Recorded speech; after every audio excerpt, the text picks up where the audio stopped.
Hello, I'm Executive Chef Joseph Schutze, and welcome to our kitchen. Today I'd like to share with you my recipe and procedure for making just about every child's favorite, mac and cheese. There is no shortage for combinations and variations of making mac and cheese. Probably the most important thing in my eyes is having the right ratio of cheese to liquid to enable it to be creamy and also not be so thick that it turns out like concrete. Well, join me now as I show you how I prepare this wonderful comfort food. Well, now I'd like to take the time to thank all of my current subscribers. I have topped the 1,000 subscriber mark last week, and I'm very stoked and very grateful for your support. Those of you who have not yet subscribed and you like my content, please feel free to subscribe. Hit that notification bell and be up to date for all my latest posts. Thank you again. Let's get on with the cooking. To begin, let's preheat an oven at 350 degrees Fahrenheit. Also, I have a sauce pot on medium heat, and let's go ahead and add our butter and bacon fat. As the butter and bacon fat melt, let's go ahead and add our brunoise onions. We will sweat these for about 4 minutes.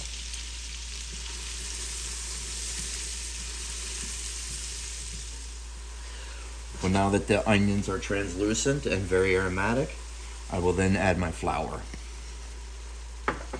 Go ahead and give that a stir. Get everything incorporated.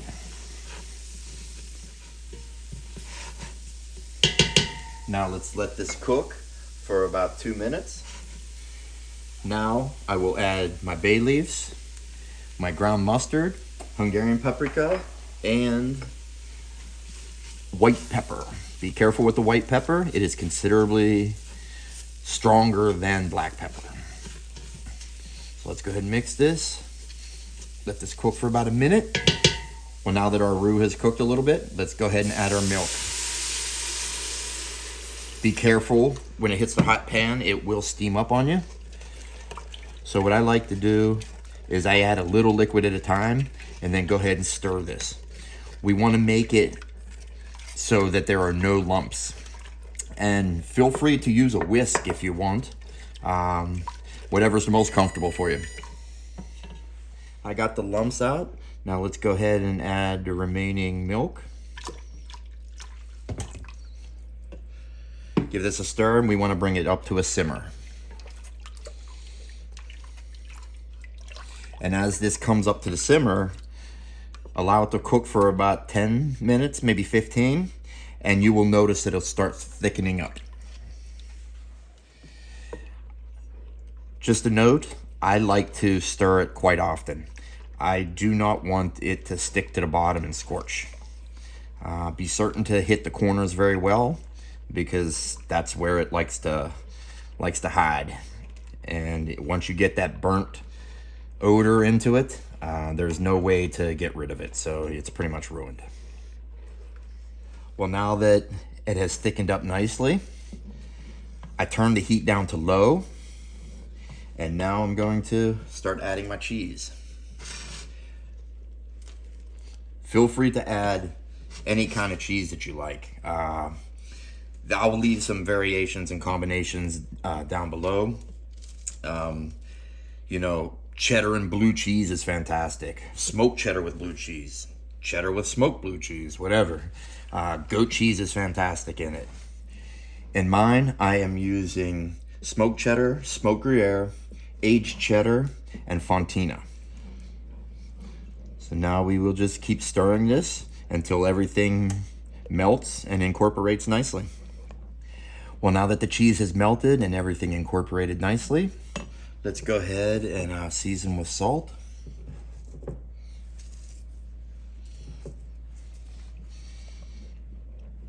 Quick stir.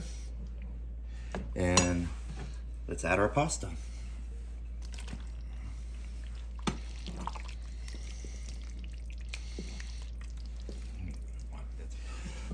Now that everything's mixed in, give it one last taste test and add a little more salt.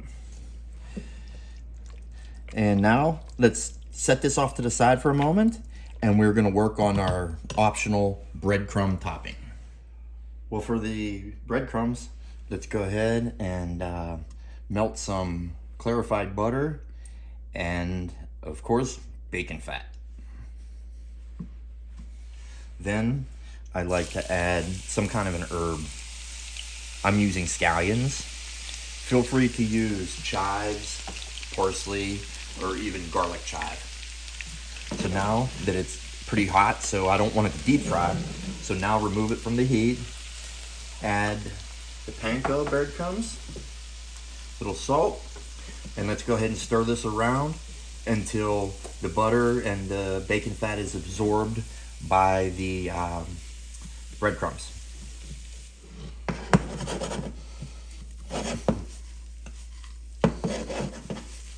There we are. We're now ready to transfer the mac and cheese with the topping to some sort of oven-safe baking vessel. For the baking, feel free to use any type of casserole dish or, any oven-safe baking dish will work. I'm opting for a Dutch oven for a couple reasons. One, it's a good-looking vessel that it can go straight from the oven to the table for service. And number two, this cast iron obviously has nice even heating, and this is also enamel coated, so cleanup is easy. So let's go ahead and pour the mac and cheese into the container.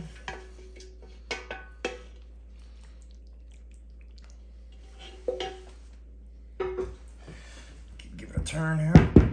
Okay, and now we'll go ahead and sprinkle our breadcrumbs on. Okay, we're now ready to place it into a preheated oven, 350 degrees Fahrenheit, for about 35 to 40 minutes. Well, there you have my baked mac and cheese. There's an endless combination of cheeses and proteins you could put in here, from shrimp and lobster to chicken, pulled pork, brisket, burnt ends. I mean, it literally can go on forever. The mac and cheese being made at home from scratch is far better than any mac and cheese that you would buy at the store in a box. I guarantee it. So it's a pretty simple dish, and I encourage you to try it at home. I'm sure the kids will love it, as well as the adults. Thank you very much for joining. Yo,